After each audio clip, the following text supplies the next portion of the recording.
Oh, hello, and good evening. We're going to be talking today, it's another one in my irregular series, Kill Team Shower Thoughts. We're going to be looking at the psychology of the meta, and a little bit more Arbites Speculation as well. So, we'll open with the Arbites Speculation. This video is kind of born, like so many of my videos on my channel, out of a conversation I had with Zimbad at work today. And he just put it to me that what if Arbites, because he'd watched my previous video, what if Arbites are like an 8 to 10 model team with a sort of BS/weapon skill of 3+, 10 wounds and 4-up save? Because that would be a real gap in the mechanics of Kill Team. That would make them feel, like mechanically, as playing pieces, that would make them feel like that they were bringing something unique to a table, a sort of halfway house between your standard like Horde-ish team and your 6-man elite team, a sort of a chunkier, punchier, human-y but slower with less movement tricks version of Harlequins, something else kind of sitting in that space. And that's a really compelling idea from a game design point of view. And then the question I had back to him was, does that psychologically feel right? Because the Kazakin came out, and they're supposed to be very elite soldiers, and their BS4 obviously, as has been much remarked upon. And at what point is it about what works in terms of the playing? Because I agree with his basic concept that niche of being a sort of pseudo elite, 8 models or so, 4-up save, BSWS3, that would be an interesting place for them to sit. But at what point is it about making the best game, and at what point is it about representing the background and the fiction that you're plucking ideas out of correctly, was basically my counterpoint. And then we got into a sort of rumbling conversation about expectations. Because, right, I've put another slide up, but just to bring it back to Arbites and Kazakin for a second, like, what even is a Kazakin? Like, because you had Stormtroopers as a concept. So let's take it right back. So in 40k, in my view of 40k, which is grounded in 2nd edition, right? A human being, right, who has some military training, is weapon skill and ballistic skill 4+, strength and toughness 3 with a single wound. And then his save is totally based on whatever armor he happens to be wearing, right? And to my way of thinking, just thinking about humans for a minute, the only way that you make the jump from strength and toughness 3 to strength and toughness 4 is by being transhuman in some way. Most often, usually by being a space marine. It could be being like an Imperial assassin where they're modified in different ways, or a Skitarii is modified in different ways. But the strength and toughness stat imply something is kind of modified in the physical matter of the character, and the weapon skill and ballistic skill stats to me have always scaled with training. So you had, the guard hit on 4, but the sisters hit on 3, and stormtroopers and scions had hit on 3, and very elite things could hit on a 2, and some things that were worse than the average kind of human soldier would hit on a 5, and that was kind of your range. Kill Team. Now, hang on. So, thinking just about 40k then for a minute, it made total sense that Stormtroopers / Kazakin / Scions, because they were all the same thing, right? Like, there were Stormtroopers, and then the Kazakin models came out in white metal, and they were just Cadian. They were nicer models for Stormtroopers that the Cadians could use. They wanted it to fit in with their army. They used literally the same data slate for a while. And then the plastic Scions came out, and that was what everybody wanted to use. And now we've got plastic Kazakins. And I honestly have not read the new God Codex, because it's not generally available yet, but I understand that they're pretty similar in the book now as well. Like, which is supposed to be more powerful between a Scion and a Kazakin and an Adeptus Arbite kind of depends on which piece of fiction that you're reading. But if you take the idea that, well, the Scions, much like the Novitiates and the Arbites, all attended the Scholopaginium, which is the sort of imperial, where they take the orphans of military top brass and they train them rigorously, whereas a Kazakin is just somebody who has survived, Akkadian foot soldier who survived and gained skills in the field. Like, actually, if you've got the granularity of a game like Kill Team, is it appropriate? But then, when it comes to weapon skill and military skill, we have a lot of granularity on the wounds stat now, for representing how tough something is. We don't actually have that much extra granularity on the ballistic skill stat, as it were, because Space Marines are still there hitting on 3s. So it becomes this really difficult thing. And they seem to have, in Kill Team, decided that actually, no, the Kazakin are going to go down to BS4, but then they're going to have their elite special ability, which kind of is an effort to add back in that granularity. We can kind of call them BS 3.5, right? You know? It's challenging. And so I think the Kazakin are unpopular because they don't feel right. They don't meet people's expectations of what Akkadian Kazakin. Some of the stories about Kazakin, like, they absolutely kick ass, right? Like, all these stories, they don't necessarily feel right. People don't want the Kazakin to be worse than the Scions, because in some of the fiction that's written from the Akkadian point of view, the Kazakin are so much better because they've got real world experience. They're actual veterans. Their stuff isn't just theoretical.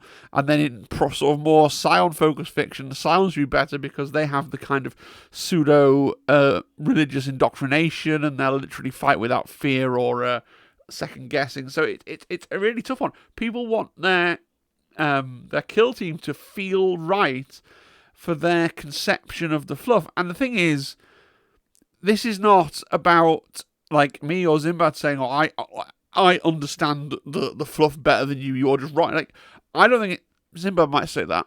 Sometimes he can come off a bit that way, but like, Games Workshop's not terribly consistent. It depends on what novel you're reading and what the viewpoint is and how old the piece of fluff is and everything else. Like, they're not terribly consistent as to the power levels. So how strong should an Arbite be? Like, in my last video, I naturally assumed, well, they were going to be BS 4+, because that's where the Kazakin are.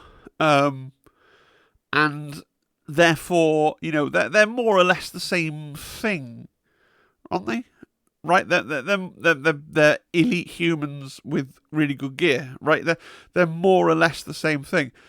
But if you take the view, well, hang on, the Novitiates are BS3+, and you can argue, and you can make argues rooted in the background that maybe the Adeptus Arbites should be more powerful than the Kazakin. But then, is that going to feel like a slap in the face to people that really like Kazakin and like Cadia and have read all that fluff and really think that the Kazakin are better than the Stormtroopers? Like, it's really tough. And I think people have this conception of how they feel like their army should play, especially if you're like a big Imperial Guard fan that's been waiting, and there are people out there that have been waiting for the plastic Kazakin for a long time. If the Arbites come out and the Arbites are doing everything that you wanted the Kazakin to do, I mean, at some point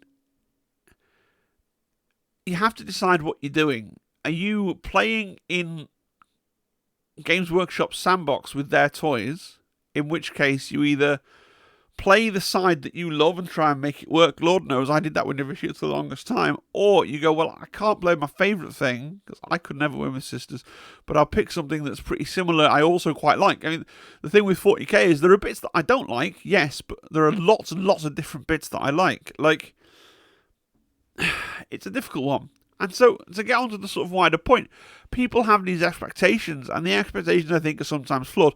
A lot of people want commandos to be buffed because, and in fairness, this is Zimbad's talking point, I'm just stealing it. People want commandos to be buffed, and one theory is that they want orcs to be, charging half naked across the battlefield, screaming, wah, straight into the enemy's guns, surviving, and then absolutely beating the ever-living snot out of their opponents, like as they are portrayed in a lot of fiction, right? But first of all, if anything truly had that archetype, like our thing is that we're really tanky and really good in combat, they would be extremely good on the small board that is Kill Team. Like, if we ever get a Khorne Berserkers Kill Team that's actually Khorne Berserkers, it's going to be exceptionally difficult to balance. Which is why I think that if we get a World Eaters theme, I think we probably will get a World Eaters Kill Team, but I think it will be themed around some kind of mutants or cultists or something. And people will obviously be upset by that because they want to play the iconic World Eaters. But how on earth do you balance World Eaters in Into the Dark? Just in concept. But that's a total side ramble. But, like, how do you balance that idea of something whose thing is, well, we're really tanky so we get into the fight, and we get into the fight, and we're really good when we get to the fight. And it kind of works in 40k because at least your opponent has more opportunity because it's a bigger board to position and kill them, and you can do things like you can screen, so you can bring up, like, look at me pretending I know what I'm talking about in 40k, but I believe what you would do against, like, World Eaters or something, ideally, is you'd send off some chaff, and then the World Eaters would charge and kill the chaff, and then they'd be stood there, and then you'd have your turn, and then you'd hose them down for a second time with firepower. Like, it's those kinds of things that in Kill Team is not really a thing. So Commandos are supposed to be the subtle, sneaky orcs, right? They're not supposed to be the ones that wear the bright red armor and shout, screaming across the battlefield. They're the ones that, that say shush and that skulk about. That's their thing. Is this me saying Commandos definitely don't need a buff? No. It's me saying that maybe some of what people want them to do is not what the team was ever intended to do, right? So it's not a team of goth knobs. And then you've got so the same thing you can say about Phobos. Phobos are not popular. Is it because they're not very killy? Right? The biggest complaint people have about Phobos is that they can't kill stuff. You don't need to kill things in Kill Team. Like, I know it's called Kill Team, but you win Kill Team by scoring points. Phobos are in a tough spot, I think, because they're a 6-model team that's job is to play the objectives, and playing the objectives is harder when you've got fewer bodies, and you've got to try and be tanky with them, and obviously they can kind of kill stuff, and they've got little... Phobos have had 3 rounds of buffs. I'll come back to this point, but Phobos have had 3 rounds of buffed in the last Balanced Data Slate, they're buffed in the FAQ, and they were buffed in the Balanced Data Slate before that, right? Phobos have had 3 rounds of buffs, and people still say now they're crap. And the first thing I want to say is part of that to do with the fact that they're not doing what people think they should be doing, which is being the kind of silent assassin that can utterly destroy people from the shadows without being shot back. But actually, if you think about the fluff, Phobos Marines should be less killy than intercessors.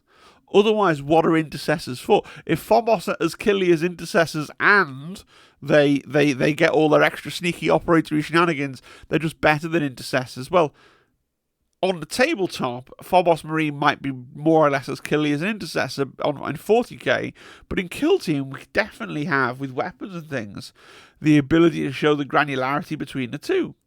And so, yeah, intercessors should be more... it's kind of obvious, isn't it? So the people have a faulty conception of what a Phobos Marine should be. I mean, part of it is when Phobos came out, there was no Intercessor team. There was no other Imperial Space Marine team. So a lot of people were like, oh, this is it. If I like Imperial Space Marines in general, in vague concept, I'm going to have a go with Phobos and then be bitterly disappointed because they are not just the stride forwards with bullets pinging off my armour, obliterating and laying waste to all those that, lay before me. That's how Intercessors play, right? And So, getting to the sort of wider psychological point now, because the conversation kind of rambled on, and we started to talk a little bit about the people's preconceptions and the hype, and people on YouTube, and I realise I'm a YouTube person, right? People on YouTube say things about teams and how that shapes people's understanding, and how that actually in turn shapes the game. Because I want to draw people's attention back to something. So the article that accompanied the Q3 Balanced Data Slate, we didn't get an article for the Q4 Balanced Data Slate. I really wish we had. I love these articles. The article that accompanied the Q3 Balanced Data Slate said, the Warp Coven have the second lowest pick rate. Unlike the Bloody, they've been present for a while. We've given them some improvements for Rubric Marines. Now, I actually think that Warp Coven are the most underrated team in all of Kill Team. I don't say that they're really, really strong or that they're broken, but I think they're the most underrated team in all of Kill Team. Their last round of buffs were pretty incredible. But it's a mix between...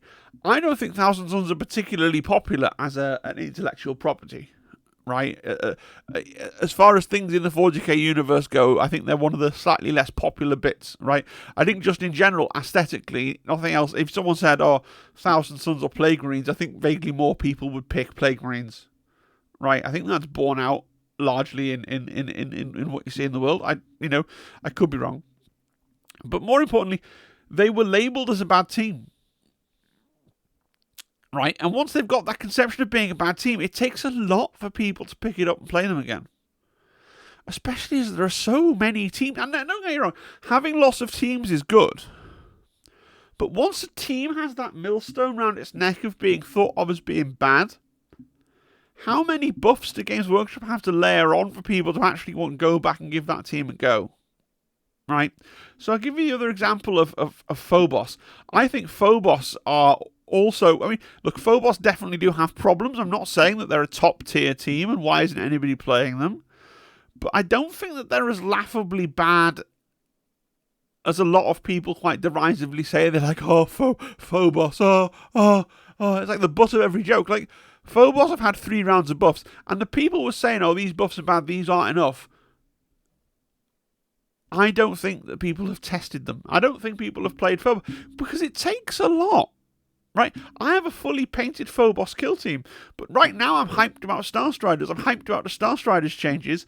I tried Star Striders. I think they look really cool models. They're models that I've loved, and they've been buffed into, I think, a sort of, a top-tier team. I don't think they're overpowered. I don't think they're quite up there with some of the other, like, the big monsters, but I think they're really up there and they can compete and they can go on and win games. Like, it would take a lot for me. It would be weirdly hipsterish of me to go, oh, well, I've just got my buff and I've never tried these, but actually I'm going to do an about face and try Phobos instead, because I only want to play teams that aren't very good. Like, I want to see if I can win games with Star Striders, right? It takes a lot to go back to a team, because what you will have done in the meantime, if you were on a team and the team wasn't doing very well for you, you'll have moved on to another team that could be new models that have come out, and you invested in those, and then they go back and buff your previous team. But it takes a lot for you to go back to that team and test it and try it. Now, this is slightly problematic because, as they said in the Q3 article, pick rate is something they look at when they're buffing teams, right? Have teams received buffs because their pick rate is low, rather than because they actually are? Like, it's a self-fulfilling prophecy. If almost nobody's playing a team, then it's going to have a low win rate, because if you think that the chances of, if you imagine like, I don't know, 20% of all kill team players are highly skilled. Well, if fewer people are picking a team, then fewer highly skilled people are going to be picking the team. And not to mention, you've got the really elite players. You've got the aces and the Chris Backys of this world who pick. Like, Chris Backy took Bloodied to the Invitational. Ace took Star Striders to our world. You've got these people who are truly independent thinkers who take whatever they fancy. And sometimes I think they take teams that are regarded as bad to try and prove a point about the team. And that's wonderful. But that is the exception. And then you've got what I would consider to be the orthodox elite players, right? The orthodox elite players, not these superstars, but the orthodox elite players who are playing Pathfinders, who are playing Navy Breachers, who are playing Harlequin troupe who are playing the teams that everybody regards and understands as being really good. They're having great success with them. They're being like ranked in the top 10 of the world for kill team and this, that, and the other. And they're going to keep playing them. Why would they? They're going to keep playing them. And then other people are going to see that and go, well, they're doing really well with these teams. These teams are doing really well. We'll keep playing them and keep learning them. And the more people play and learn a team, the better and better that team gets. So what does it take then to take... Like, I now really worry, for example, I think they could buff Heretic Circle almost into oblivion, and they'd still... Unless they'd have to drop a buff that was so obviously busted that people went, well, I can see that is really obviously busted, and I will jump onto them, and they're massively overpowered.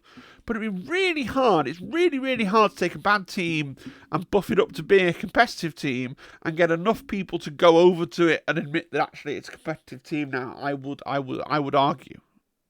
Maybe. I don't know. I don't really know. Like, obviously, this is somewhat scripted because I made the slides in advance, but I don't really know what this video's been about. It's been a bit of a wandering ramble. I mean, you've had 3 videos in a row this week, so yes, this is kind of the end of the week of me going, look, these are just thoughts that are in my head. Okay? Let me know in the comments which bits you might choose to agree with, which bits you might choose to disagree with. We can have a discussion. Those of you that are on the Discord have already seen a lot of the Genesis discussion of this video.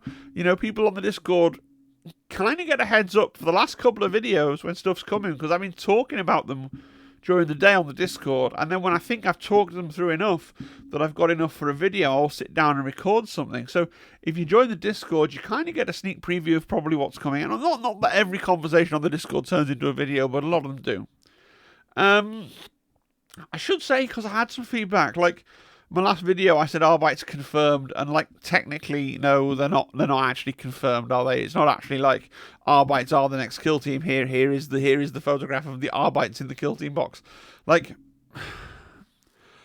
I think they are so close to being confirmed, I would happily bet £100 that they're going to be in the next box, right? So I am very sure. But if you're extremely risk averse, or if you really, really love Arbites, and if you're going to send me death threats if they don't come out about it, you said they were confirmed. I suppose technically they're not confirmed, right? In that they're not on what, like, I think there are some people, I don't know how many, who basically gather their news about Warhammer from YouTube and never visit Warcom, right? That may just have seen a thumbnail, like, oh, confirmed, good, they're coming, and then they'll be back. So they're not 110% confirmed, right? They're more like 97% confirmed. I would still put money on it, right? Not more money than I could afford to lose, because I'm a responsible person and shit happens, but I will put money on Arbites. I would be prepared, if anybody, I would be prepared to stake the next box, right? The Arbites will be in the next box. I'll put it that way, right? But if that's not good enough for you, then I suppose that then it does follow that they're not confirmed. So I address that. Probably no video tomorrow. I've got a few things to do tomorrow. It is the last day of Christmas tomorrow, technically. I've still got my lights up. It's the Feast of the Epiphany tomorrow, so I'm busy with stuff. Do subscribe if you haven't already. Like, still getting a lot of views. Subscriptions, I've stopped, like, kind of really hammering the subscriptions thing because we reached 1,000, and that's cool. But now, because I've stopped kind of going on, it's funny. People hate it when YouTubers go on about stuff. YouTubers go on about stuff because it works, and when I don't mention it, it doesn't happen. Nobody just goes, oh, that was good, I'll subscribe. But if I say, actually, if you thought that was pretty good and you want to see the next video, press subscribe. It really helps me out. Like, it's one of those things. 10,000 subs is a very long way away. I may never get there, and that's fine, but it would be great to get there and have that opportunity of being one of Games Workshop's partners. Like, that would be a cool thing. So if you do enjoy the channel, please do subscribe if you haven't already. I think, like, statistically, there are so many people that watch every YouTube channel that aren't subscribed, so that would really help me out. Of course, if you're already subscribed and you want to help the channel out further, there is a join channel button, a membership button that you can click on down there. And as I've already rambled about, the Discord, like, awaits as well. So that was my random ramble for Thursday. I will probably see you again on maybe Saturday with some kind of video. I don't really know what it'll be about yet, but maybe Saturday with some kind of video. Have a good evening, folks, and I hope that you enjoyed that, and please do. I love reading your feedback. I love responding to it. All right. Cheery, bye. Bye-bye. Bye-bye. Bye.